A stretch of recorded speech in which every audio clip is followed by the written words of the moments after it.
તો પ્રવચન નંબર 60 સંવર તત્વ પર આજે આગળ વધશું. એ પહેલા વિશ્વના સર્વજીવોનું કલ્યાણ થાવ, મંગળ થાવ એવી સુંદર ભાવનાથી આજના પ્રવચનની આપણે શરૂઆત કરીએ. મંગલમ ભગવાન વીરો મંગલમ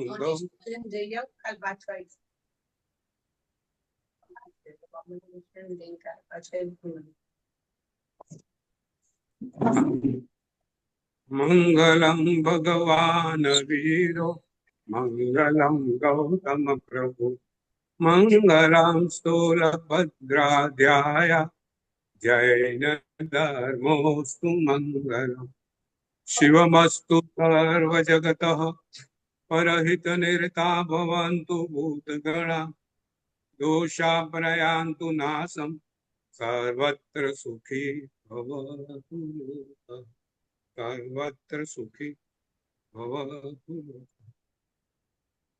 આજે ભારત પાકિસ્તાન વચ્ચેનું યુદ્ધ, અનેક નિર્દોષ લોકો પોતાના જીવન ગુમાવે છે, માલ મિલકતને પુષ્કળ નુકસાન થાય છે,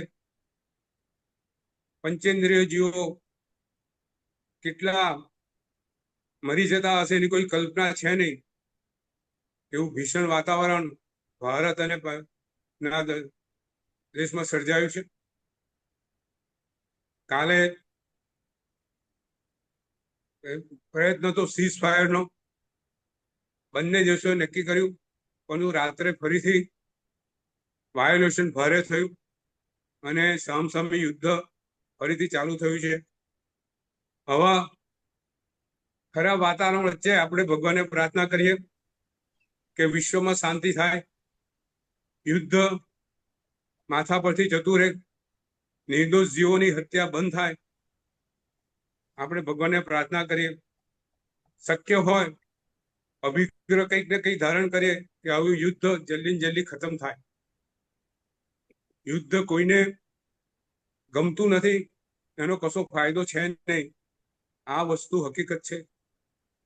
એ જાણીને આપણે ભગવાનને પ્રાર્થના કરીએ કે યુદ્ધ જલ્દી ને જલ્દી પૂર્ણ થાય, શાંતિપૂર્ણ વાતાવરણ ફરીથી ઊભું થાય. એક સુંદર કથાનકથી આજની વાત આપણે ચાલુ કરવી છે. એક બેન સગડી પર મોટું તપેલું મૂકેલું હતું અને બહારથી બેલ વાગ્યો એટલે પોતે સાણસી ઉઠાઈ અને તપેલાને નીચે ઉતાર્યું અને બેન બહાર ગયા. સાણસી નીચે પડી અને બંને પાંખિયાઓ, સાણસીના બે પાંખિયા હોય, એ બે પાંખિયાઓ પરસ્પર વાત કરવા લાગ્યા કે આ તો અમારે કેટલું તો કામ કરવું પડે છે, અમારે કેટલું તો વજન ઉચકવું પડે છે. પેલા પાંખિયાઓ વાત કરે છે, ગરમ ગરમ વસ્તુ ઉચકવી પડે છે, અમને શરીર દજાય છે. અને આ વચ્ચેની જડ એટલે ખબર છે ને, સાણસી આમ હોય તો વચ્ચે એને ખીલ્લો મારેલો હોય, એને જડ કહેવાય. તો કે આ જડ તો નવરી છે, જડને કશું કરવાનું છે નહીં, અને વચ્ચે આરામથી બધું જોયા કરે છે. જડે સાંભળ્યું, જડ વિચાર કરે છે કે આ બંને પાંખિયાઓ મારા પરથી બહુ નારાજ છે, ગુસ્સે છે. એટલે જડ નીકળી ગઈ. મીનાબેન, નીતિન, એ જડ વચ્ચેથી નીકળી ગઈ. બંને પાંખિયા છૂટા પડી ગયા. એક પાંખ્યું આમ ને એક પાંખ્યું આમ. બંને વિચાર કરવા લાગ્યા કે જો અમે સ્વતંત્ર થઈ ગયા, હવે અમને મજા છે, હવે અમારે વજન ઉચકવું નહીં પડે, હવે કોઈ અમને બે હાથથી દબાવશે નહીં. ખુશ થતા હતા. અને થોડી વાર થઈ, બેન બહાર વાતો વળગ્યા હતા, પણ થોડી વાર થઈ નવરા પડ્યા કરે શું, વિચાર કરવા લાગ્યા કે પહેલા કરતા એના સારું હતું કે આપણે કઈ કામમાં આવતા હતા. આ નવરા ધૂપ જેવા આપણે કરશું શું. અને એટલે બેન પાછા આવ્યા ને બેન પેલું તપેલું પાછા ચડે સાણસી શોધવા લાગ્યા સાણસી તો મળે નહીં નીતિન. બે પાંખિયા જુદા પડી ગયા અને જળ ક્યાંય જતી રહેલી. એટલે બેને બહુ ગુસ્સો આવ્યો. વિચાર કર્યો આ પાંખિયાને ફેંકી દઉં. હવે પાંખિયા શું કામના છે? પાંખિયાએ સાંભળ્યું. પાંખિયા ગભરાઈ ગયા કે આ તો અમને ફેંકી દેશે, અમારું શું થશે? એટલે જડને વિનંતી કરવા લાગ્યા કે જડ, તું પાછી આવી જા, તું અમને ફરીથી ભેગા કર. અને બેન જડ શોધતા શોધતા જડ મળી ગઈ અને જડ ફરીથી સાણસીમાં લાગી ગઈ અને બંને પાંખ્યા કામ કરવા લાગ્યા. વાત આવી છે કે બંધન આપણને ગમતું નથી હોતું નીતિન. બંધન કોઈને ગમતું નથી, નિયમ કોઈને ગમતા નથી. બધાને સ્વતંત્ર રહેવું છે, પણ સ્વતંત્ર રહ્યા પછી પરિસ્થિતિ એવી આવે છે કે સ્વતંત્ર રહી શકતા નથી. મુશ્કેલીઓ પાર હોતો નથી, કોઈ એમને પૂછતું નથી અને સ્વતંત્રતાની અંદર પોતાનું જીવન ગુમાવી બેસે છે. જે બંધન છે એ આપણી પ્રણાલિકા છે, આપણા સંસ્કાર છે. ભગવાનનો ધર્મ, જો ભગવાનનો ધર્મ છે ને નિયમનો છે, બંધનનો છે. આ ધર્મનું બીજું નામ જ નિયમ. આપણું જીવન નિયમભાઈ બને એ ધર્મ છે. આ પહેરવું, આ નહીં પહેરવું, આ બોલવું, આ નહીં બોલવું, આ ખાવું, આ નહીં ખાવું, કેવી રીતે ઉભા રહેવું, આ બધો નિયમ ભગવાને આપણને જીવનમાં સમજાયેલો છે.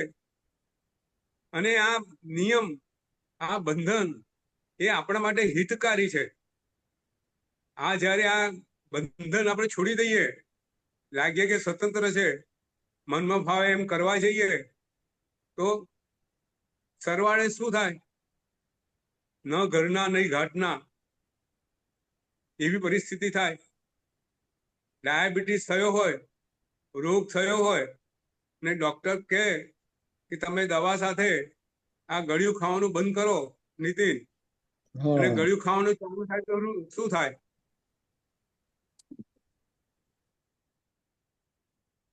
બરોબર. ગળ્યું ખાવાનું ચાલુ રહે તો ડાયાબિટીસ વધી જાય, દવાઈ કામ ન કરે. એટલે નિયમ ક્યાં નથી લાગતા. આપણે તમે જુઓ, સવારે ઉઠવાનો નિયમ હોય છે, નહાવાનો નિયમ હોય છે, બધી વસ્તુ નિયમબદ્ધ ચાલે છે. સૂર્ય નિયમબદ્ધ ચાલે છે, ચંદ્ર પણ નિયમબદ્ધ ચાલે છે. સમુદ્રનું પાણી સમુદ્રમાં જ રહેશે. સમુદ્ર જો નિયમ ભૂલી જાય તો આખું વિશ્વ ડૂબી જાય. એટલે કહેવાનો મતલબ એ છે કે આજે સ્વતંત્ર વિચારસરણી ચાલી રહી છે. બધાને સ્વતંત્ર બનવું છે, કોઈને વડીલોનું સાંભળવું નથી, કોઈને કોઈનું કહેવું સાંભળવું નથી. એવી વાતાવરણ વચ્ચે એ આ બંધન ભગવાને બતાવેલો ધર્મ. સીમા ધરસ વંદે પપ્પુડીઓ મોહ જાલસ. પોખરવદે શબ્દમાં સૂત્ર આવે છે ને, સીમા ધરસ વંદે પપ્પુડીઓ મોહ જાલસ. આ ધર્મ એ સીમા છે. એ સીમામાં આપણે રહીએ તો જ આપણા આત્માનું કલ્યાણ થાય. એવી સુંદર વાત આ સાણસીની જડ આપણને સમજાઈ ગઈ છે. સંવર દ્વારા આજે આપણે આગળ વધશું. ગઈ વખતે સંવર કેટલા છે? સંવર એટલે કર્મ આત્મા પર ન આવે એના માટેના જે દરવાજા છે એના પરનું ઢાંકણ એ સંવર. પ્લેનને આકાશમાં ઉડવું હોય તો પ્લેનના દરવાજા બંધ કરવા પડે. એવી રીતે આત્માને જો પ્રગતિ કરવી હોય તો સંવર સુધી દરવાજા બંધ કરે તો કર્મ અંદર ન આવે. તો શાસ્ત્રમાં કેટલા સંવર બતાવ્યા છે? 57 સંવર બતાવ્યા છે. એમાં આપણે 5 સમિતિ, 3 ગુપ્તિ, 22 પરિસહ, કેટલા? 30 સંવર આપણે વર્ણન આપણે કર્યું. ગઈ વખતે યતિ ધર્મની વાત કરી અને એનો પહેલો ધર્મની આપણે વાત કરી. ગઈ વખતે બહુ સુંદર વાત કરી હતી કે ભાઈ યતિ ધર્મ એટલે શું નીતિન? 10 યતિ ધર્મો બતાવ્યા છે. 10 યતિ ધર્મો કયા કયા છે એને આપણે વાત કરવાની છે. એને યાદ રાખવા બહુ સહેલા છે. સૌથી પહેલા જે 4 કસાય છે, 4 કસાયની વિરુદ્ધ જે ધર્મો છે, તો 4 કસાય કયા? સૌથી પહેલા ક્રોધ, એની સામે ક્રોધ, યતિ ધર્મ કયો? ક્ષમા. ક્ષમા, બીજો લોભ, એનો અહંકાર. બીજું નમ્રતા. ત્રીજું માયા, એની સામે સરળતા. અને ચોથું લોભ, એની સામે અકિંચન. પછી સીધા 4 યાદ રહી જાય એવા છે. પછી તપ, સાધુ જીવન છે, તપ અને સંયમ. પછી જે 4 છે, જે 3 મહાવ્રતો પર આધારિત છે, તે પહેલું સત્ય, પછી શૌચ એટલે સ્વચ્છતા, પછી અપરિગ્રહ અને બ્રહ્મચર્ય. આ 10 યતિ ધર્મ છે. તો યતિ ધર્મ એટલે શું? યતિ એટલે શું? આપણે ત્યાં બહુ સુંદર વાત કરી છે. વાત મારે આજે કરવી છે. યતિ એટલે કે જે પંચ મહાવ્રત, 3 સમિતિ, 5 ગુપ્તિ, 3 સમિતિ, 5 સમિતિ, 3 ગુપ્તિ, એનું પાલન કરતા મોક્ષ માર્ગ માટે જે યત્ન કરે એ બધા યતિ કહેવાય. નીતિન, 5 સમિતિ, 3 ગુપ્તિ, 5 મહાવ્રતનું પાલન કરનાર કોઈ બી આત્મા મોક્ષ માર્ગેનો જે યત્ન કરે એ યતિ. હવે એની સામે બીજી વાત એ કરવાની છે કે જો ઇતર ધર્મોમાં પણ ક્ષમા, બધી વાત કરેલી છે, બરાબર. તમે વૈષ્ણવ ધર્મ જુઓ, તેમાં ક્ષમા. વૈષ્ણવ ધર્મ તો વૈષ્ણવ જન તો એને કહીએ છીએ પીડ પરાઈ જાણે રે, બરાબર છે. પર ઉપકાર, પરોપકારે ઉપકાર કરે તો મન અભિમાન ના આને રે, બરાબર છે ને. તો બધા ધર્મોમાં, હિન્દુ ધર્મમાં પણ ક્ષમા કીધેલી છે, બરાબર છે. આ બધી વિશે છે, ક્રોધ છોડવો, લોભ છોડવો, માન છોડવું, માયા છોડવી. આ બધી વાત એ લોકોના ધર્મમાં પણ, બ્રાહ્મણ એટલે કોણ, વૈષ્ણવ એટલે કોણ, આ બધી વાત લખેલી છે. તો એના કરતા આપણે અલગ કેવી રીતે પડીએ નીતિન? યતિ ધર્મ એનાથી અલગ કેવી રીતે પડે? મુનિ ધર્મ એનાથી અલગ કેવી રીતે પડે? તો એ વાત એવી છે કે જે 5 સમિતિ, 3 ગુપ્તિ અને 5 મહાવ્રતનું પાલન કરતા કરતા જે 10 યતિ ધર્મોનું પાલન કરે એ યતિ કહેવાય, બરાબર છે. જો 5 સમિતિ, 5 મહાવ્રતનું પાલન બીજા કોઈ ધર્મમાં આ રીતે આપેલું નથી, બરાબર છે. તો આપણા જે મુનિ ભગવંતો છે એ યતિ કહેવાય, એ બધા યતિ કહેવાય, કારણ કે એ 5 સમિતિ, 3 ગુપ્તિ, 5 મહાવ્રતોનું પાલન કરતા કરતા 10 યતિ ધર્મનું પાલન કરે છે. એક આ વાત જે બીજા ધર્મોથી થોડી અલગ પડે છે. આપણે ત્યાં યતિ મુનિ એટલે આ 5 મહાવ્રતો અને 5 સમિતિ, 3 ગુપ્તિનું પાલન કરનાર 36 ગુણો વાળા એ બધા સાધુ ભગવંતો છે. તો ગઈ વખતે સૌથી પહેલો ક્ષમા ધર્મની વાત કરી હતી. ક્ષમા ધર્મ એટલે આપણા પર કોઈ આક્રોશ કરે, કોઈ ખરાબ વર્તન કરે, એની સામે ક્ષમા આપવી એ ક્ષમા ધર્મ છે. ગઈ વખતે વાત કરેલી કે ક્ષમા ધર્મ નું પાલન કેવી રીતે કરવું. મુનિ ક્ષમા ધર્મનું પાલન કેવી રીતે કરે છે, આપણે આપણા જીવનમાં ક્ષમા ધર્મનું પાલન કેવી રીતે કરવું, એના માટે 5 વાતો શાસ્ત્રમાં કીધેલી છે. સૌથી પહેલો, કોઈ આપણા પર ક્રોધ કરતું હોય, આક્રોશ કરતું હોય, આપણા માટે આપણને અપમાનજનક શબ્દો બોલતું હોય, આપણી વિરુદ્ધ જતું હોય, તો સૌથી પહેલા એ આપણો ઉપકારી છે કે નહીં યાદ કરવાનું, અને એનો ઉપકારને યાદ કરવાના, અને ક્ષમા આપવાની. વડીલો હોય, ઘરમાં માતા પિતા હોય, અને આપણને કહે કે આ નથી કરવાનું, આપણને કરવું હોય, આપણને કરવાનું ગમતું ના હોય, અને માતા પિતા ધમકાવે, પિતા ધમકાવે, ત્યારે એને ક્રોધ કરવાને બદલે માતા પિતા વડીલોનો ઉપકાર સમજી અને પોતે મનની અંદર ક્ષમતા ધારણ કરવાની. પહેલી વાત એ સામેવાળાનો ઉપકાર યાદ કરવાનો. બીજી વાત, આપણી લિમિટેશન સમજવાની. આપણે જેના પર ક્રોધ કરવા જઈએ છીએ એનાથી, એને ક્રોધ કરવાથી આપણને નુકસાન થશે કે ફાયદો થશે, એ વિચાર કરવાનો. કોઈ ઉપકારી છે તો બરાબર છે, પણ ધારો કે નોકરી કરતા હોઈએ અને શેઠ બોસ ગમે તે બોલે એની સામે ગુસ્સો કરીએ અને આપણે ગમે તે બોલીએ તો ચાલે નીતિન? ના ચાલે. એક તો ક્રોધ શું કરવો પડે? કાબુમાં રાખવો પડે. એવી રીતે આપણું ક્રોધથી સામાન્ય અહિત બી ન થાય એ ધ્યાનમાં રાખીએ તો ક્રોધ ના આવે. ત્રીજી વાત, ક્રોધના ફળો યાદ રાખવાના. આપણે વિપાક કીધેલું છે. એ ક્રોધના અપકાર યાદ ક્રોધના વિપાક એટલે ક્રોધના ફળ શું છે. આજે તમે જુઓ, વિજ્ઞાન બી કહે છે, આજનું મેડિકલ સાયન્સ કહે છે કે ક્રોધ કરવાથી શું થાય. જે બહુ ક્રોધી હોય એને અલ્સર થઈ જાય. મીનાબેન, અલ્સર એ ચિંતા અને ક્રોધ, જેનો ક્રોધી સ્વભાવ હોય એને અલ્સર, પેટના રોગો, અને બહુ ક્રોધ બરોબર કરે, છે, સાચી વાત છે. બહુ ક્રોધ કરે તો કોઈ વાર બ્રેન હેમરેજ થઈ જાય, હાર્ટ બીપી એટેક વધી આવી જાય. જાય, બીપી વધી જાય. તો ક્રોધથી આ જીવનમાં પણ આ બધા રોગો આ ચાલુ ભાવમાં થાય છે અને બીજા ભાવમાં દુર્ગતિ થાય. એટલે ક્રોધના આ બધા ફળો જાણીને ક્રોધ ન કરવો એવું મનથી નક્કી કરવું તો એક ક્ષમાધર્મ સચવાય. પછી ગુરુ વચનો યાદ કરવા. વડીલોએ કીધેલું ક્રોધના નુકસાનો, વડીલે કીધું હોય કે તારે ક્રોધ ન કરવો, એ આપણે યાદ કરવાનું. અને વડીલ એને આપેલા વચનો, વડીલોના વચનો યાદ કરીને ક્રોધ ન કરવો. અને છેલ્લું બહુ સુંદર વાત કરેલી છે કે ક્રોધ ક્ષમાને એક સ્વભાવ બનાવી દેવો. નીતિન, ક્રોધ આવે જ નહીં. ભગવાને ક્રોધ આવતો હતો? જે ગોશાળાને ભગવાને કેટલા વર્ષ રાખ્યો? પોતાની સાથે શિષ્ય તરીકે રાખ્યો. તેજો લેસ્યા જેવી બધી વસ્તુ શીખવાડી, એને દર્શન શાસ્ત્ર આપ્યું, અને એ જ ગોશાળો ભગવાનથી અલગ તો થઈ ગયો. અને પાછો ભગવાનને આવીને ગોશાળક ભગવાનને શું કે છે કે તું તીર્થંકર શાનો? એટલે ભગવાનનું જાહેરમાં અપમાન કરે છે. ભગવાન ગુસ્સો થાય છે? ભગવાનને ક્રોધ આવે છે? ભગવાનને માત્ર એમના મનમાં કરુણા છે.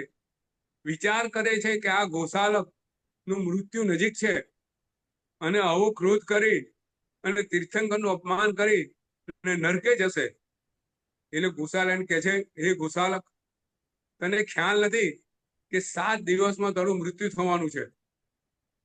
જો ગોશાલક પોતાને જાતે નિમિત્તક સમજતો હોય અને એને પોતાનું ભવિષ્ય ખબર નથી, તીર્થંકરની વાત સાંભળે છે, એ રહેલો છે તીર્થંકર ભગવાન મહાવીર સાથે, એને ખ્યાલ આવી જાય છે, પસ્તાવો થાય છે. પણ વાત એ છે કે ભગવાન મહાવીર નો સ્વભાવ ક્ષમાશીલ હતો. અમારે ત્યાં એક અમારા મિત્ર હતા, મીનાબેન, પૂર્ણિમાબેન. એ મિત્ર એવા ક્યારે ક્રોધ ના કરે, એને ક્રોધ આવે જ નહીં. સમાજમાં કામ કરવાનું હોય, કોઈ ગમે તેટલું બોલે કે તું આવો છે, તું કામ નથી કરતો, તારે આમ કરવું જોઈએ, તમે કેમ આમ કરતા નથી, કરેલા કામ ઉપર એ ભાઈ ગમે તેવું બોલે. એ ભાઈના મોઢામાંથી ક્યારે મેં શબ્દ સાંભળ્યો નથી. કેવું એ સારું. જે ઠંડક, એ ઠંડક, કશું ક્યારે બોલે નહીં. એનો જવાબ આપે, ફોર્મલી જવાબ આપે, પણ મોઢા પર કે વાક્યમાં ક્યાંય ઊંચો અવાજ ના મળે. એ શાંતિ, એ જ પરમ શાંતિ, જાણે માથા પર બરફ મૂક્યો હોય. બરાબર? ક્ષમા માટે શું જોઈએ મીનાબેન? માથા પર બરફ જોઈએ ગુજરાતીમાં. એટલે જો ક્ષમા જેના મનમાં હોય ને, એનું તમે જોજો, એના ચહેરા પર એક શાંત ભાવ હોય. એનો ચહેરો જોતા લોકો પડી જાય કે આ બહુ શાંતિ વાળો છે, એને કોઈ ઉપદ્રવ છે નહીં. એટલે એ બધી વસ્તુ ચહેરા પર પણ દેખાય, એટલે શરીરમાં પણ એ બધી વસ્તુની અસર થાય. અમારે હ્યુસ્ટનના દેરાસરમાં પણ એક ભાઈ છે એવા. હા, તમે ગમે તે કહો, એમને કોઈ દિવસ ગુસ્સો ના આવે. એમનું નામ સાંભળવું છે? બોલો. ચૈતનભાઈ. ખરેખર કોઈ દિવસ કોઈએ કઈ કર્યું હોય ન કર્યું પણ એમને ગુસ્સો ના આવે. આ બધું છે ને પૂર્વ ભાવમાંથી બહુ બહુ સુંદર વાત છે કે ભાઈ આ બધી વસ્તુ કલ્ટિવેટ કરવી બહુ અઘરી છે.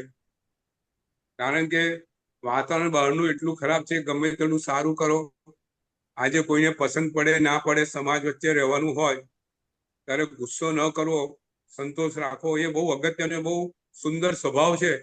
બધા વચ્ચે તમે એનાથી પકડાઈ રહ્યો. જો બંધન તો જ રહે. ક્રોધ વાળાનું સમાજમાં કોઈ બંધન રહેતું નથી. ક્રોધ વાળાને કોઈ પૂછતો નહીં, ક્રોધ વાળાને કોઈ કહે નહીં. જે ક્રોધી હોય એને કોઈ સાચી વાત કહે નીતિન?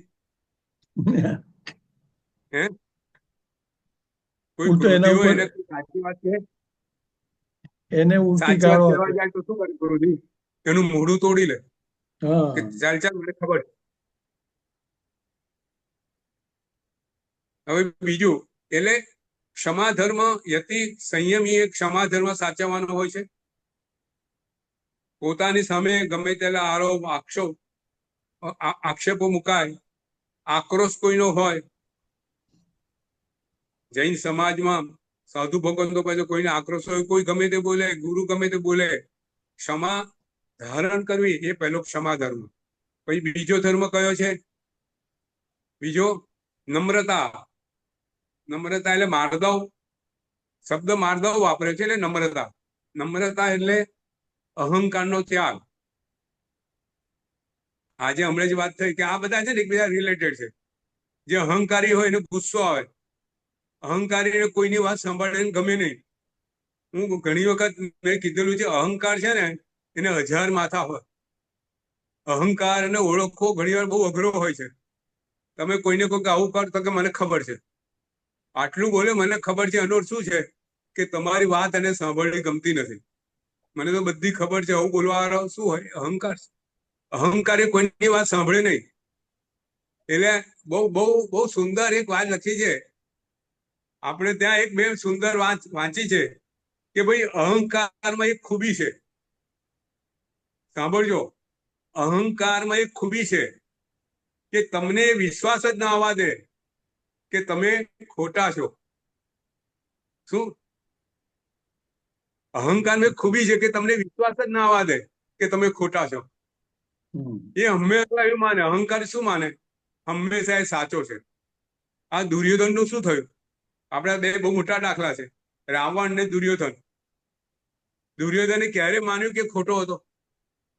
મરતી વખતે બી માન્યું કે ખોટો હતો. તો અહંકારીનો આ ગુણ છે, અવગુણ છે કે ક્યારે પોતાને ખોટો માને નહીં. હંમેશા એને એવો જ વિશ્વાસ હોય કે હું સાચો છું. અને સાચો એ ખોટા વિશ્વાસને કારણે જીવનભર અહંકારમાં રહે. એને અહંકાર એની સામે નમ્રતા એ ગુણ છે. આપણે ત્યાં ઘણા દાખલા છે. ગૌતમ સ્વામી નો બહુ સુંદર પ્રસંગ આપણે ત્યાં આપેલો છે નમ્રતાનો, કે નમ્રતા શું છે? પોતાની ભૂલ કબૂલ કરે એ વ્યક્તિ નમ્ર કહેવાય. બરાબર ને નીતિન? બરોબર. આનંદ શ્રાવક, ગૌતમ સ્વામી વખતની વાત છે, ભગવાનના જે 12 શ્રાવકો, ઉત્તમ શ્રાવકો હતા, એમાં આનંદ શ્રાવક નું નામ સૌથી મોખરે. બરાબર. આનંદ શ્રાવક ને અવધિ જ્ઞાન પ્રાપ્ત થયું છે. ગૌતમ સ્વામીને ખબર પડે છે કે ભાઈ આનંદ શ્રાવક ને અવધિ જ્ઞાન પ્રાપ્ત થયું છે. ભગવાનની અનુમતિ લઈ અને આનંદ શ્રાવક ને મળવા જાય છે. આનંદ શ્રાવક સાથે વાત કરે છે ને વાત કરતા કરતા આનંદ શ્રાવક ને પૂછે છે કે આપણું અવધિ જ્ઞાન ક્યાં સુધીનું છે? અને આનંદ શ્રાવક કહે છે મારું અવધિ જ્ઞાન આટલા દ્વીપ સુધીનું છે. ગૌતમ સ્વામીને થોડું આશ્ચર્ય લાગે છે. એ વિચાર કરે છે કે શ્રાવકને આટલું અવધિ જ્ઞાન હોઈ શકે નહીં. જો પોતે મનોપર્વ જ્ઞાની છે, પોતે એક સામાન્ય જ્ઞાનથી વિચાર કર્યો છે કે આનંદ શ્રાવકને આટલું જ્ઞાન હોઈ શકે નહીં. એટલે આનંદ શ્રાવકને ફરીથી વાત કરે છે કે તમને અવધિ જ્ઞાન ક્યાં સુધી છે? કારણ કે આ સુધી. તો ગૌતમ કહે છે આનંદ શ્રાવક, તમારું અવધિ જ્ઞાન મને તો વ્યાજબી લાગતું નથી. શ્રાવકને અહીંયા સુધી અવધિ જ્ઞાન હોય નહીં. આનંદ શ્રાવક કહે છે ગૌતમ સ્વામીને આપણી કઈક ભૂલ થતી લાગે છે. ગૌતમ સ્વામી મનમાં વાત બેસતી નથી. ત્યાંથી ઉતરી જાય છે. જો વાત બહુ વિકટ બને છે. ગૌતમ સ્વામી મનમાં એવું છે કે આનંદ શ્રાવક અવધિ જ્ઞાન નથી અને એમને કોઈ ભૂલ થતી લાગે છે અને જુઠ્ઠું બોલી રહ્યા છે, અથવા તો એમને મિસઅન્ડરસ્ટેન્ડિંગ છે. ગૌતમ સ્વામી ભગવાન પાસે પહોંચે છે અને ભગવાનને પૂછે છે કે હે પ્રભુ, આનંદ શ્રાવક પાસે હું ગયો તો, મેં વંદન કર્યા, વાત કરીને અવધિ જ્ઞાન ક્યાં સુધી મેં પૂછ્યું, મને કીધું કે આટલા દ્વીપ સુધીનું છે અને મેં એમને કીધું કે શ્રાવકને આટલું અવધિ જ્ઞાન હોય નહીં. અને ભગવાન કહે છે ગૌતમ, તારી ભૂલ થાય છે. આનંદ શ્રાવકને જે અવધિ જ્ઞાન થયું છે એ વિશાળ વિશિષ્ટ અવધિ જ્ઞાન છે. ફોકસ શ્રાવકને આવું અવધિ જ્ઞાન થાય, તારી એ ભૂલ છે. અને ગૌતમ સ્વામી જુઓ મીનાબેન, આ વ્યક્તિ છે ભગવાનના ગણધર છે, પહેલા ગણધર, 4 જ્ઞાનના માલિક છે. પોતે પોતાની ભૂલ જાણી જાય છે તો છુપાવતા નથી. ક્યાં પહોંચે છે? આનંદ શ્રાવક પાસે પાછા પહોંચે છે. આપણી ભૂલ થઈ હોય, આપણે કોઈને કશું કીધું હોય નથી અને ખબર પડે આપણે ખોટું કીધું તો આપણી પાસે જઈને માફી માંગીએ. મીનાબેન, આપણો અહંકાર, આપણી માનસિક પરિસ્થિતિ શું છે? નથી તો આપણે કોઈ ગણધર નથી કે કોઈ કંપનીના માલિક, કોઈ આપણને પૂછવાનું નથી, છતાંય આપણા મનની અંદર અહંકારનું લેવલ કેટલું છે? સાચી વાત છે. ગૌતમ સ્વામી જુઓ, એને લાગે છે કે મેં બહુ મોટી ભૂલ કરી છે, મેં આનંદ શ્રાવકનું અપમાન કર્યું છે. પોતે ત્યાં પહોંચે છે અને આનંદ શ્રાવકની માફી માંગે છે. આંખમાં આંસુ છે. આ નમ્રતા છે. ભૂલ કબૂલ કરવી, વિનયથી વર્તવું, આપની નમ્રતા ગુણ છે. યતિ ધર્મમાં નમ્રતા ગુણ એ બીજો ગુણ છે. આગળ ત્રીજું કયું છે? સરળતા. ત્રીજું માયા છોડવી. બરાબર છે, આળજવ એટલે માયા, કુટિલતા, આ બધું છોડવું, કપટ, આ બધું છોડવું એ આર્જવ કહેવાય. બરાબર, સરળતા. જો આપણે ત્યાં શાસ્ત્રમાં બહુ સુંદર વાત લખેલી છે કે જે જીવ સરળ હોય ને એ જલ્દી મોક્ષે જાય. જે જીવ સરળ હોય જલ્દી મોક્ષે જાય.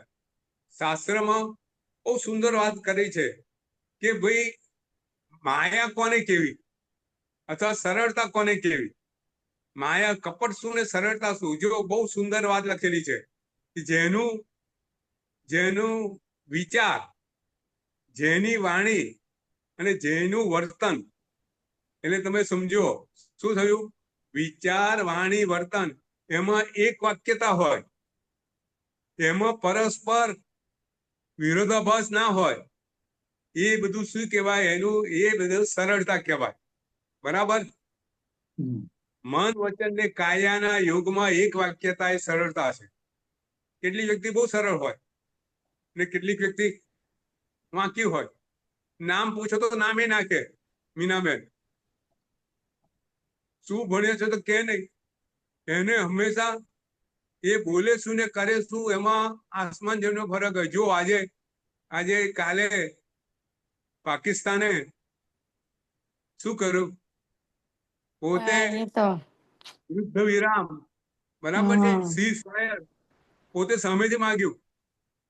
ભારતે વિશ્વાસ રાખીને આપ્યું અને રાત્રે શું કર્યું? હુમલો. બરોબર છે. એ લોકો પણ એવા જ છે બધું. જો મીનાબેન, આ વાક્ય તમે બોલ્યા ને મારે સાંભળવું હતું. એ લોકો એવા છે એટલે શું છે? આ લોકો સરળ નથી. એટલે વિશ્વાસ ના રાખી શકાય આપણે એના ઉપર, એમ. બરાબર.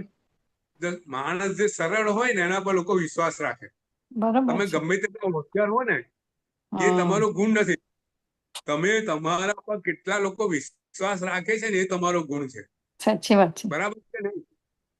તમારે ગમે તેટલા પૈસા હો અને તમે કપટ કરતા હોય ને તો નાનામાં નાનો અરે ઘરનો દીકરો બી તમારા પર વિશ્વાસ ના રાખે. તમે કપટ આખો દિવસ લોકો સાથે કરીને પૈસા ભેગા કર્યા હોય ને તો દીકરો બી જુએ કે બાપા પર વિશ્વાસ રાખવા જેવો નથી.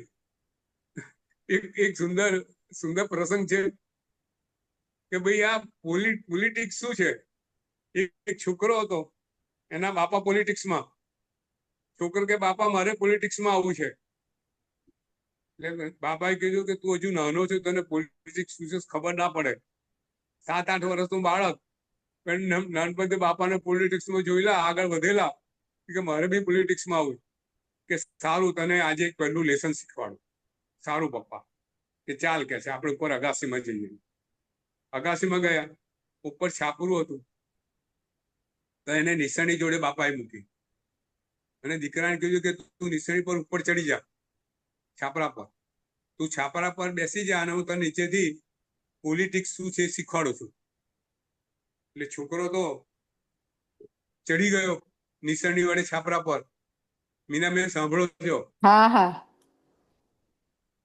બરાબર, પુણ્યવાન સાંભળજો કે આ સરળતા શું છે ને કુટિલતા, કપટતા શું છે. છોકરો છાપરા પર ચડી ગયો.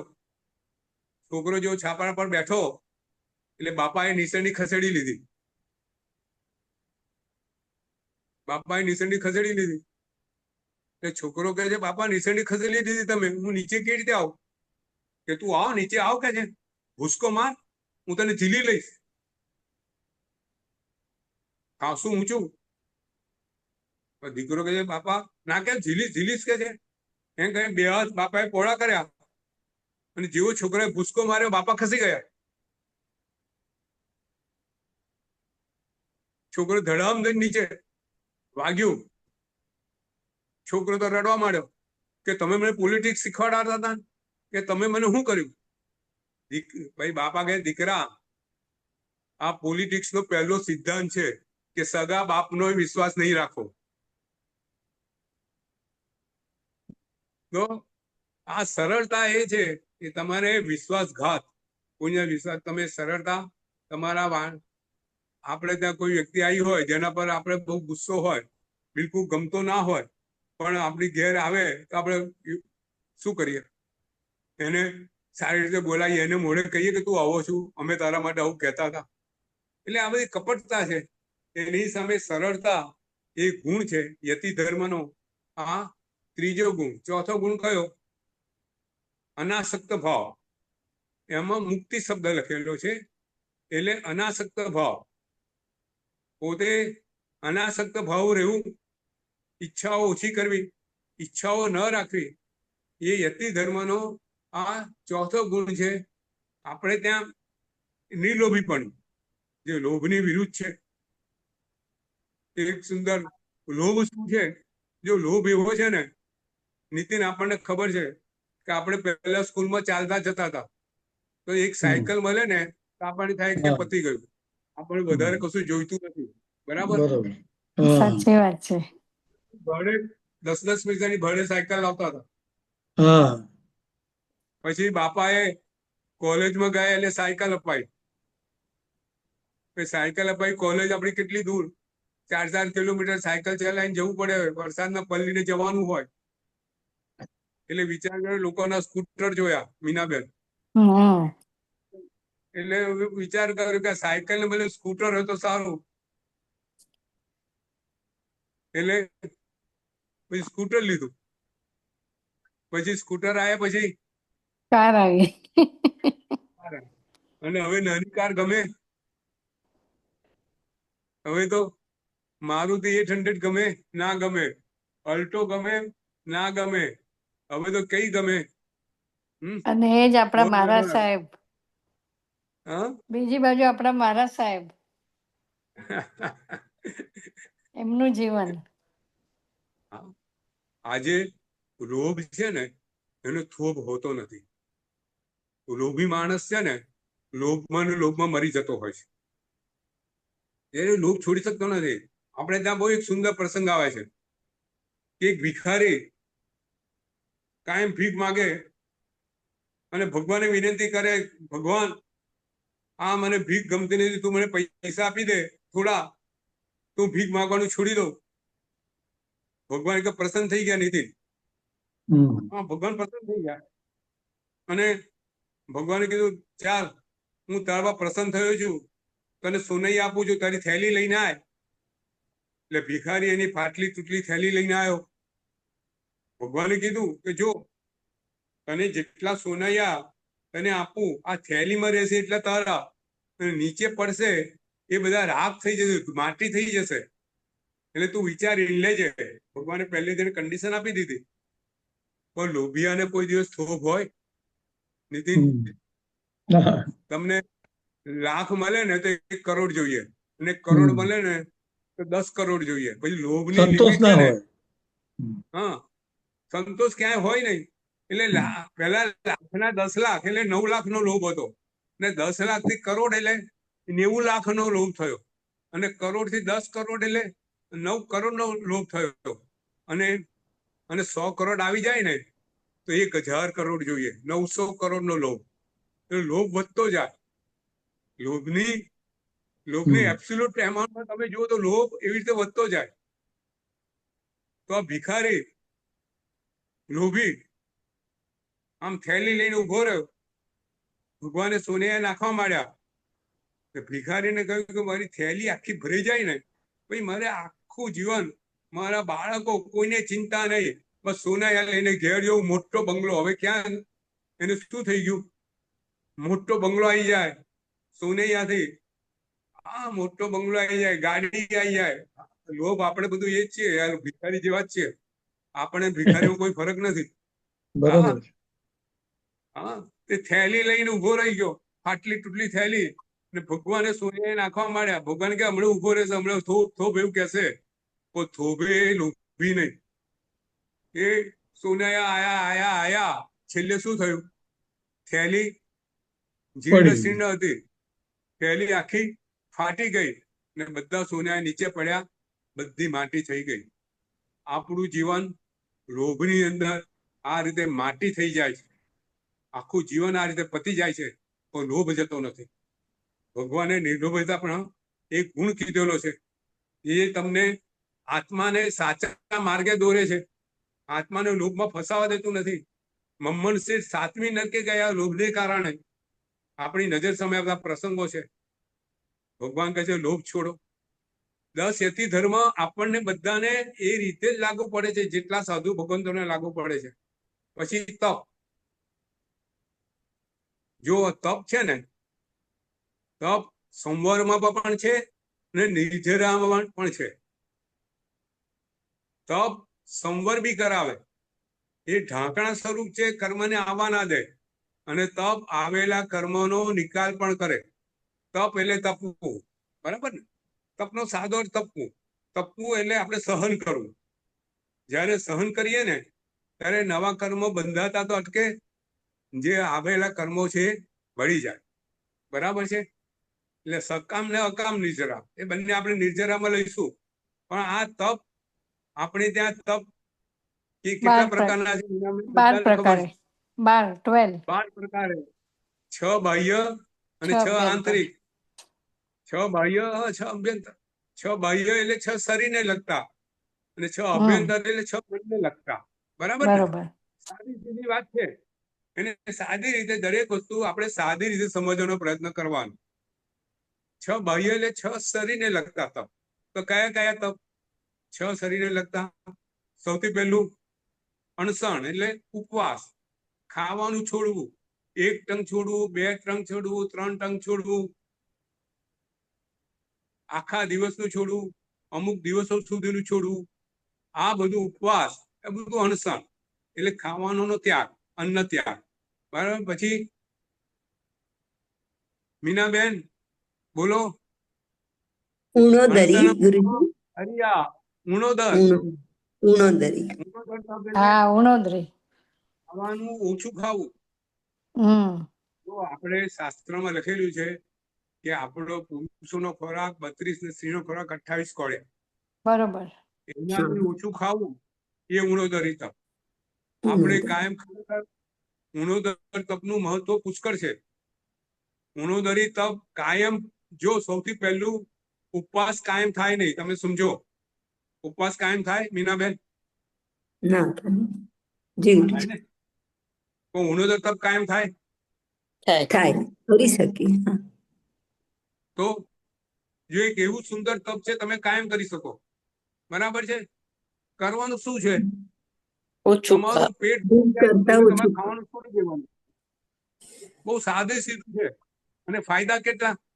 ઘણા. એક તો ઉણોદરી તપ તમે કરો છો, તપ રૂપી ફાયદો. પણ બીજો, આજે સાયન્સ શું કે છે, આયુર્વેદ શું કે છે, કે તમે ખાતા હો ને કરતા ઓછું તમારું ખાઓ. પેટ અંદરથી 50% ભરો. કેટલું? 50%. 50%. પછી બીજું 25% પાણી માટે રાખો અને બીજું 25% ખાલી રાખો ગેસ માટે. આપણે કરીએ છીએ આવું. ખાવા બેઠા હોય ને અને સરસ ખાવાનું આવી ગયું હોય, આજે મીનાબેન કેરીનો રસ હાફૂસ, પછી કોઈ નાતમાં ગયા હોઈએ, બહાર જમણવાર છે, સુંદર કેરીનો રસ છે, કેટલો લો? પેટ ભરાઈ જાય એટલો કે પેટ ખાલી રહે એટલો? બહુ બહુ મુશ્કેલી છે આપણા નેચરની, આપણા સ્વભાવની. એક સામાન્ય તપ જે ખરેખર આપણને, આપણા તનને તો સુધારે છે, એ પણ આપણે પાડી શકતા નથી. અને આજે મોટા ભાગના રોગો છે ને વધુ પડતું ખાવાથી થાય છે. આજે શરીરના જે રોગો છે પુણ્યવાબેન, હા. નીતિન, ખાવાથી થાય છે. ખાવાના જ પ્રોબ્લેમ છે. ખાવાના જ પ્રોબ્લેમ છે. આ સાદી સીધી વસ્તુ ભગવાને સમજાય છે. આપણે જીવનમાં ખરેખર ઉણોદરી તપ અપનાવી લેવા જેવું છે. આપણે ભગવાન, ગુરુ ભગવાન સામે હું આટલા કોળિયાથી વધારે એટ એ ટાઈમ નહીં ખાઉં, એવું સામાન્ય વ્રત બી આપણે લઈએ ને તો આપણે ઉણોદરી વ્રત આપણા જીવનમાં આવી જાય. ને કેવું ઉત્તમ વ્રત છે એ વાત. પછી એના પછી શું? ઉણોદરી પછી વૃત્તિ સંક્ષેપ. વૃત્તિ સંક્ષેપ એટલે વૃત્તિ સંક્ષેપ એટલે દ્રવ્ય. ખાવાનું 15 આઈટમ હોય, 15 આઈટમ ખાવી જરૂરી? ના, ત્યાગ કરવો એમાંથી. આપણી વૃત્તિ કેવી હોય? તમે બધું જ ચાખી આજે છે ને, લગ્નમાં ગયા તો ખાવાની આઈટમ હોય નીતિન? બધી આઈટમ ચાખીએ, જોઈએ. ચાખીએ આપણે બધું. હવે તો ખાવાની આઈટમની લિમિટ નથી રાખી. પેલું વિયેટનામી ફૂડ હોય ને, મેક્સિકન ફૂડ હોય ને, ચાઇનીઝ ફૂડ હોય ને, ઇન્ડિયન ફૂડ હોય ને, ડ્રાય ફ્રૂટ હોય ને, પછી ગ્રીન ફ્રૂટ હોય ને, ચા હોય ને, કોફી હોય ને, હાંડવો હોય ને, ઢોકળા હોય. કેટલી આઈટમો હોય? કોઈ લિમિટ નહીં. એને તો લિમિટ નહીં રાખી, 100 આઈટમો રાખી છે. અને તમારી લિમિટ કેટલી હોય? 2-4 વસ્તુ છોડીએ પણ આપણને ત્યાગી ગણાવીએ. 2-4 આઈટમ છોડીએ ગુરુ, છતાં બી આપણને ત્યાગી ગણાવીએ કે મેં છોડ્યું એમ. આપણે ચાખી તો લઈએ કેવી છે. હા, એ જ. આ તો મેક્સિકન કેવી છે જરા ચાખી લઈએ. ચાખી પેલું કેવું છે ચાખી લઈએ. આ તો કોઈ દિવસ જોઈ નથી, ચાખી લઈએ. અને આપણી પછી શું વૃત્તિ, થાય? આપણી વૃત્તિ એવી હોય છે કે આપણે છોડી નથી શકતા. એટલે આ વૃત્તિક સંક્ષેપણ. વૃત્તિ ખરાબ છે. તમારે જીવનમાં નિયમ કરવો જોઈએ કે આનાથી વધારે દ્રવ્ય એટ એ ટાઈમ હું જમવા બેઠો છું નહીં લઉં. આરામથી થાય એવું છે. તમે ગમે તેટલા ધારો ને, 15 ધારો, ક્યાં વાંધો છે? 15 થી વધારે નહીં લો. તમે 15 થી વધારે આઈટમ ખાઈ શકવાના છો? આ બધા વ્રતો આપણને આ બાહ્ય તપ છે, આપણને તપ કરાવે છે, આપણી નિર્જરા કરાવે છે અને સંવર કરાવે છે. આપણા આત્માને નિર્મળ કરવો હોય તો ભગવાને આ બધા સુંદર સારા માર્ગો બતાવ્યા છે. એટલે મને કોઈ વાર આપણે વિચાર કરીએ ને, મને થાય કે ભગવાને કેવો સુંદર માર્ગ આપણને આપેલો છે. ખરી વાત છે. કેવી નાની નાની વસ્તુ આપણને, શરીર તો બરાબર છે પણ આત્માને પણ કેવી રીતે નિર્મળ બને એની વાત ભગવાને કરી છે. બીજા કોઈ ધર્મમાં પણ આવી વાત આવી નથી. બરાબર કે નહીં? બરોબર બરોબર. અને ગુરુજી પણ આ કયા એકચ્યુઅલી ધર્મોમાં લખ્યું છે? હા, ગુરુજી કયા એકચ્યુઅલમાં આ ધર્મોમાં બધું લખ્યું છે? સમજવા જેવું છે હા ને, જીવનમાં ઉતારવા જેવું છે. ઉણોદરી, વૃત્તિક સંક્ષેપ આ એક આપણા જીવનમાં ઉતરી જાય તો બી ઘણો લાભ થાય આપણને. હું તો કહું છું, આટલા સાંભળવા બધાને પોતાને જો સત્ય લાગતું હોય, આ ઉતારા જેવું લાગતું હોય તો ગુરુ ભગવાન પાસે જઈને બાધા લઈ લો. બાધા લઈ લેવી. હા ગુરુજી. જીવન સુધરી જશે. આ જીવન માનવ ભાવ સુધારો તો ભગવાને કરેલો માર્ગ અપનાવો, નહીં તો ક્યારે અપનાવશો? ક્યારે અપનાવશું? તિર્યંજ બનીને શક્ય છે? ના, નથી શક્ય. માનવ જન્મ મળ્યો છે, જૈન ધર્મ મળ્યો છે, શાસ્ત્રમાં આવી સુંદર વાતો કરેલી છે. એ વાતો આપણે નહીં અપનાવી તો આપણે જઈશું ક્યાં? સાચે ગુરુજી. પછી રસત્યાગ. રસત્યાગ. ડાયાબિટીસ થઈ હોય અને ડોક્ટરે ગળ્યું ખાવાનું છોડી દેવું કીધું હોય તો ગળ્યું ખાવાનું છોડી દો કે નહીં? હા, સારો માણસ છોડી દે, ગળ્યું ખાય નહીં. પણ આંબેલ કરવાનું કહેતો, આંબેલ શું છે? રસત્યાગ છે. રસત્યાગ છે. આપણા મનને કેળવવાની આ બધી ભગવાને બતાવેલા માર્ગો છે. મનને કેળવો. ખાવામાં મીઠું ના નાખ્યું હોય તો આજે એવું વાતાવરણ એવું છે કે ચા બનાવી હોય અને ચામાં ખાંડ ઓછી હોય ને તો પતિ ચાનો પ્યાલો ફેંકી દે સાચી કે વાત ચા છે. બનાવતા આવડતી નથી. રસના એટલા ગુલામ છીએ કે સહેજ ઓછું વધતું હોય ખાવામાં, આપણું ખાવાનું ગળે ઉતરતું નથી. ખાવાનું ગુરુજી પીરસ્યું હોય. ગુરુજી વર્ષોથી આપણને આવી બધી ટેવ પડેલી હોય ને, હવે આ બધું ને છોડવું આપણા માટે બહુ અઘરું થઈ જાય છે. આંબેલ કરવું જ કેટલું અઘરું છે, વિચાર કરો. ગુરુજી. હાર છે, હાર છે. ભગવાને આ જ વાત કરી છે. તમે એટલું નક્કી કરો કે થાળીમાં જે ખાવાનું આવ્યું છે એમાં મીઠું વધારે કે ઓછું હોય, મરચું વધારે કે ઓછું હોય, ખાંડ વધારે કે ઓછી હોય, તમે એક શબ્દ બોલતા નહીં. હા, એ પૂછે તમને કે ભાઈ કેવું છે, ખાવાનું બરાબર છે, તમને ટેસ્ટ માટે પૂછે કે બીજાને ખાવાનું, તો તમે જવાબ આપો. બાકી તમે બોલ્યા વગર ખાઈ જાઓ. આટલું આટલું આટલું નક્કી કરો આજે ઇન્દિરાબેન બરોબર. કે થાળી પર જે હા, આવશે બરોબર. હું બોલીશ નહીં. આ નિયમ કરવા, ખરી વાત છે. આ સાચી નિયમ વાત કરવા. છે ગુરુજી. પણ આપણે તો એને ચાખીને બનાવીએ, ઓછું વધારે નાખીએ. આ તો ગુરુજી જાતે જ કરતા હોય બધું આપણે. મીનાબેન, એ વસ્તુ અલગ છે. તમે તમારા માટે નથી કરતા, તમે બરોબર. બીજા માટે કરો.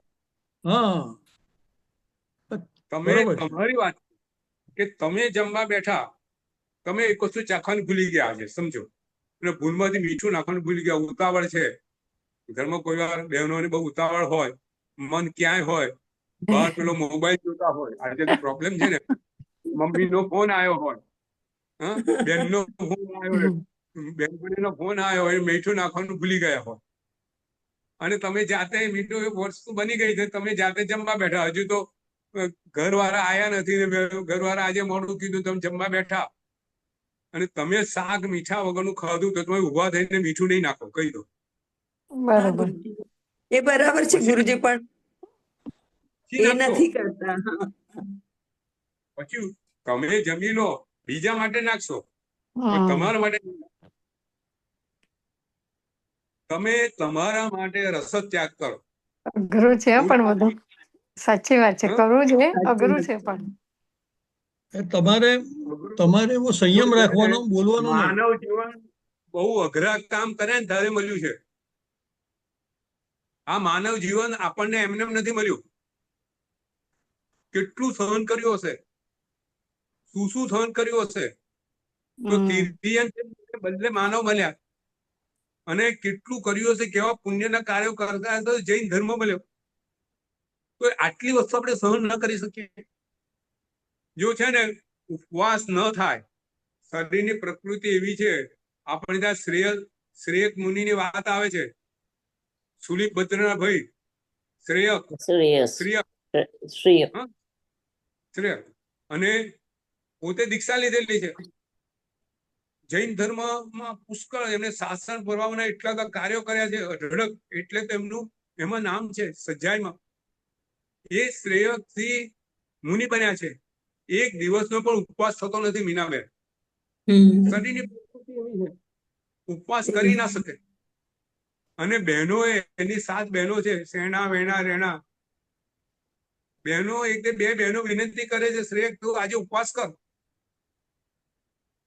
અને શ્રેયક ઉપવાસ કરે છે, મુનિ ભગવાન છે.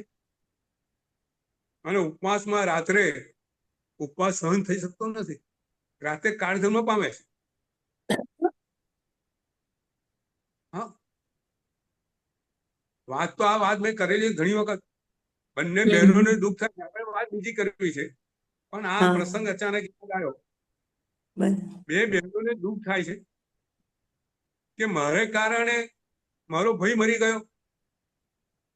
મીનાબેન, બહેનો વિચાર કરે મારા કારણે ભાઈ મરી ગયો. એટલે પોતે શાસન દેવીને પ્રાર્થના કરે છે, કેપેબિલિટી છે. શાસન દેવીને પૂછે છે કે અમે ઘણા પાપી છીએ, અમારા ભયથી ઉપવાસ થતો નતો અને અમે એને ફોર્સ કરીને ઉપવાસ કરાવડાવ્યો. ખૂબ એને એના પર અમે વજન કર્યું, ખૂબ દબાણ કર્યું, અને અમારો ભાઈ ઉપવાસો મરી ગયો. ખરેખર અમારે બહુ ખોટું કામ થઈ ગયું છે. ભાઈનો મૃત્યુના કારણ અમે છીએ. ત્યારે શાસન દેવીએ કીધું પોતાનું જ્ઞાન મૂકીને બંને બહેનોને કે તમે બંને બહેનો સહેજ પણ એવો વિચાર કરતા નહીં કે તમારેથી આ તમારો ભાઈ મરી ગયો છે, એ કાળધર્મ પામીને દેવલોકમાં ગયો છે. સમાધિભાઈ એનું મૃત્યુ થયું છે, ઉત્તમ ગતિ મળી છે. તમે તમારામાંથી આ શોક કાઢી નાખજો. આપણે વાત અલગ કરતા હતા, ઉપવાસ ન થાય તો આ બધી વસ્તુ આરામથી થાય એવી છે. આમેલ ન થાય તો ખાવામાં જે આવ્યું હોય એ ખાઈ લેવાનું, બોલવાનું નહીં, એ તો થાય એવું છે. આ બધી વસ્તુ આપણે પ્રવચન સાંભળીએ તો કઈ ને કઈ વસ્તુ આપણે જીવનમાં અપનાવીએ તો આપણું ઉદ્ધાર થાય, આપણું કલ્યાણ થાય. તો આ તપ છે. હવે રસ ત્યાગ પછી સહન કરવું. મુનિ ભગવાન તો માથાના વાળ ખેંચાવડાવે છે, ખુલ્લા પગે ઉઘાડા પગે ચાલે છે. આજે કેટલાય શ્રાવકો ઉઘાડા પગે ચાલતા હોય છે. નીતિન, સાધુ ભગવાન ચાલે તો પોતે કેમ નહીં? કાયાથી સહન કરતા શીખો. સહેજ વાગ્યું હોય, સહેજ કઈ થયું હોય, ડોક્ટર પાસે દોડો નહીં, કાયાની ચિંતા કરો નહીં. સહેજ થયું હોય, મારા શરીરને શું થશે, હું શું કરીશ. હા, આપણે ત્યાં આર્ત ધ્યાન શરીરનું સૌથી વધારે હોય છે. એ આર્ત ધ્યાન છોડી દેવાનું. અને બરોબર, દવા કરવાની જરૂર પડે તો દવાઈ કરવાની, પણ આખો દિવસ શરીરને શું થશે. હા, તો છે ને શરીરની ચિંતા કરીએ ને તો જે રોગ હોય તો વધી જાય. એ તો આજનું મનોવિજ્ઞાન કે છે, આજનું સાયન્સ કે છે. તમે પેટમાં અલ્સર થયું ચિંતા કરો તો અલ્સર વધે કે ઘટે? નીતિ વધે ને. ચિંતા કરો શરીરની તો બીપી વધે કે ઘટે? વધે છે. આપણને બધી ખબર છે. આચરણમાં નથી ને ગુરુજી, આચરણમાં નથી આવતું. પણ ત્યારે મનને કન્ડિશન કરવાનું. સાચી વાત આગળ આવશે મનને કેવી રીતે કન્ડિશન કરવાની વાત આપણે બહાર ભાવનામાં આવે છે. આ બધું જોડાયેલું છે. આપણે ધર્મ એટલો ભગવાને સુંદર સમજાવેલો છે. તો હવે તો પછી સંલીનતા, કાય સંલીનતા એટલે શરીરની પ્રવૃત્તિઓ ઓછી કરવાની, દોડધામ ઓછી કરવાની, હા, સામાયિક કરવાના, સમાધિમાં રહેવાનું. હા, એ કાંઈ શરીરને સંકોચમાં રાખવાનું, એવું આપણે ત્યાં કીધું છે. ખોટું દોડવાનું નહીં, વગર મફતનું અહીંયા જવું, કાલે અહીં જવું, પરમ દિવસે અહીં જવું, એ બધા પાપો બાંધવાના નહીં. આ બધી વસ્તુ આરામથી થઈ શકે એવી છે. મુનિ જીવન જીવવાનું, ઘરમાં રહીને મુનિ જીવન કેમ જીવાય એ વિચાર કરવાનો મીનાબેન. બરોબર તો આપણો બરોબર છે. પાપો ઓછા બની જાય. બરાબર છે. તો આ બધું આપણે સાંભળીએ છીએ ને તો આના માટે. હવે 6 બાહ્ય તપ ને 6 અભ્યંતર તપ. કેટલા વાગ્યા? ઓહો, 8 ને 10 થઈ ગઈ. તો 8 ને 5 આજે પ્રયત્ન. આવતી વખતે 6 અભ્યંતર તપ લઈશું, પછી સંયમ 6ઠું, પછી આવતી વખતે આપણે જે 10 યતિ ધર્મ પૂર્ણ કરશું ને 12 ભાવના મોટે ભાગે આવતી વખતે ચાલુ કરશું. બરાબર છે? બરોબર. બરોબર. તો પૂછો ગુરુજી, ઇન્દિરાબેન. હા હા. ગુરુજી, આ 6 બાહ્ય તપમાં આપણે આપણા આત્માને રાખવો હોય તો તે માટેની આપણી દ્રઢતા કેળવવા માટે ગુરુજી થોડું એ સમજાવજો ને, થોડું વધારે આવતા એમાં આપણે કેવી રીતે હા, હા. દ્રઢ બનવાનું એના માટે એમ. કારણ કે આ બહુ દ્રઢ જરૂરી થવા છે. હવે આપણી આ એજમાં આપણને આ બધું જરૂરી છે એમ. બિલકુલ સાચી સમજીએ, વાત. બધું કરીએ ગુરુજી, બધું સમજીએ, આપણે વિચારીએ, પણ એ આપણા જીવનમાં એનું આચરણ કરવું છે હવે, બસ એમ. એટલે તો એના માટે હા પ્રેક્ટિકલી કઈ રીતે કરાય? હા, પ્રેક્ટિકલી મજબૂત બનવું છે એમ. એટલે તમારે હા. પેલું 14 નિયમ લઈને બધું કરવું, એ જરા પ્રેક્ટિકલી કઈ રીતે એનો ઇમ્પ્લિમેન્ટ થાય એમ. જુઓ, આપણે ત્યાં છે ને, જુઓ, ઇમ્પ્લિમેન્ટ કોઈ બી વસ્તુ આચરણ મૂક્યું હોય ને તો ક્યાંથી શરૂઆત થાય? મનથી અંદરથી આપણે શરૂઆત. નક્કી કરવું. હા અંદરથી શરૂઆત. બરાબર ને? અંદરથી. હા. હા. ધારો કે આપણે આજે કેરી છોડી દેવી છે, તો એ જી પહેલું ગુરુજી. ક્યાંથી નક્કી થાય? અંદરથી નક્કી થાય કે હા ભાઈ આજે મારે કેરી છોડી દેવી છે. બરાબર? હા, એટલે દરેક વસ્તુ ક્યાંથી નક્કી થાય? આચરણમાં અંદરથી. અંદરથી નક્કી કરવું પડે. તો અંદરથી હમ નક્કી કરવા માટે શું કરવું પડે? તો અંદર આપણા મનને કન્ડિશન કરવું પડે. બરાબર? હમ તમે આ બેઝિક ફોર્મ્યુલા સમજો. હા હા ધારો કે આપણને કેરી ભાવે છે, એક પ્રેક્ટિકલ લઈએ. હા બરાબર છે? હા હા કેરી બહુ ભાવે છે, તો હવે આપણે કેરી છોડવી છે. બરાબર છે? નક્કી કરવું છે ભાઈ કેરી ભલે ભાવે, પણ આટલું તો કેરીનો જે ભાવવાપણું છે આપણાની અંદર એ ખોટું છે. ભાવે ખાઈએ, પણ કેરી છોડવી હોય ત્યારે આપણને દુઃખ ના થવું જોઈએ. બરાબર કે નહીં? એના પર આસક્તિ ના હોવી જોઈએ. તો આસક્તિને છોડવી છે. તો આસક્તિ કેવી રીતે છોડાય? આપણે મનને કન્ડિશન કરવું પડે. તો મનને કન્ડિશન કેવી રીતે કરવાનું? તો આપણે મનની અંદર શાંતિથી બેસી અને મનની અંદર આપણે વિચાર કરવાના, મીનાબેન, હા કે આ કેરી ગમે તેટલી સારી હોય પણ મારી આસક્તિ ખોટી છે. એવું હોય તો કેરીના જે ખરાબ ગુણો છે યાદ કરવાના. ભાઈ વધારે પડતી કેરી ખાઈ તો મને આમ થઈ જશે, શરીરમાં કાચો આમ પેદા થશે. આ બધા દુર્ગુણો યાદ કરવાના. આ બધું યાદ કરીએ, અંદર ઉતારીએ, એટલે ધીરે ધીરે કેરી પ્રત્યે જે પૂર્ણ આસક્તિ છે ઓછી થશે. એને આવું આજે નહીં, કાલે નહીં, રોજ 5 કલાક 10 મિનિટ, એવું 15 દિવસ, મહિનો, એકને એક આવી રીતે મનને સમજાવતા જશો ને તો તમને એ વસ્તુ પછી કેરી પ્રત્યે જે રાગ છે ઓછો થતો જશે. આવું દરેક વસ્તુમાં છે. એટલે તો મેં તમને આજે એક વાત કરેલી કે આના પછી હું તમને આપણે 12 ભાવનાની વાત કરી છે. એ 12 ભાવના શું છે? 12 ભાવના આ વસ્તુ છે, આપણા મનને કન્ડિશનિંગ કરવાનો ભગવાને અપાયેલો ઉપાય છે કે જેનાથી આ સંસાર પ્રત્યેનો આપણો રાગ ઓછો થાય.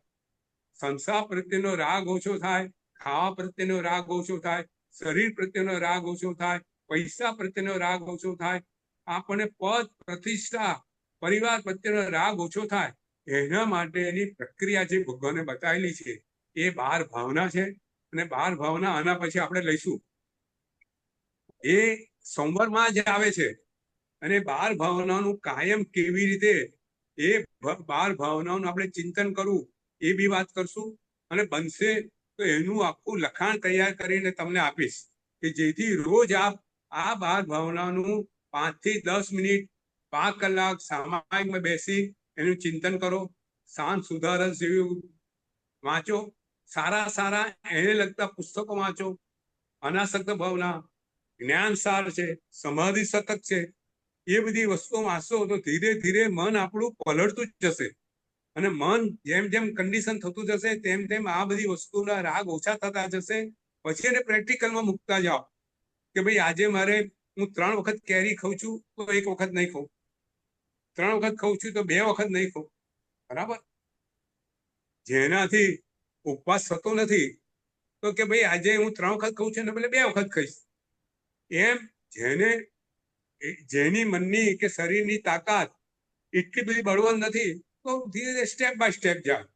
પણ મનમાં લક્ષ્ય નક્કી હોય કે મને અનાહારી બનવું છે, મનમાં લક્ષ્ય નક્કી હોય કે મારે વૃત્તિ સંક્ષેપણ કરવો છે, તો એ રીતે 50 આઈટમમાંથી 15 આઈટમ પર આવે, 15 માંથી 10 ઉપર આવે, 10 ઉપરથી 5 ઉપર આવે. બરાબર કે નહીં? ધીરે ધીરે પણ આ બધું કરતા જશો, એ માર્ગે જતા જશો તો બધું થશે. એ તમારે મનથી ચાલુ કરવાનું અને ધીરે ધીરે આચરણમાં મૂકતા જવાનું. આ એક સીધો સાધો માર્ગ છે. અને 12 ભાવનામાં આપણે આ આખી વસ્તુ લઈશું કેવી રીતે આપણો આ બધી વસ્તુ ઓછી થાય. બરોબર છે જી ગુરુજી. ઇન્દિરાબેન? હાજી બરોબર હાજી બરોબર. પછી નેક્સ્ટ ટાઈમ થી સમાધિ આપશું આજે. સમાધિ સતત. હા, ચાલો. તો આપણે નવકાર મંત્ર બોલી છૂટા પડશું. નમો અરિહંતાણમ, નમો સિદ્ધાણમ, નમો આયરણમ, નમો વજ્જાયાણમ, નમો રવે સુબસાઉ, નમો સુપંચમો કારો સવો પાવપણાસણો, મંગલાણં ચ સભ્ય સિંપણમમ હવિ મંગલમ. જેના આજ્ઞા વિરુદ્ધ જે કંઈ બોલાવે તે સુરી મન વચન કાયા કરી મિચ્છામિ. સર્વને પ્રણામ. પ્રણામ. પ્રણામ પ્રણામ ગુરુજી. પ્રણામ પ્રણામ. પ્રણામ. પ્રણામ. સાતામાં રહેજો. બધા સાતામાં રહેજો. બધા સાચામાં રહેજો. પ્રણામ.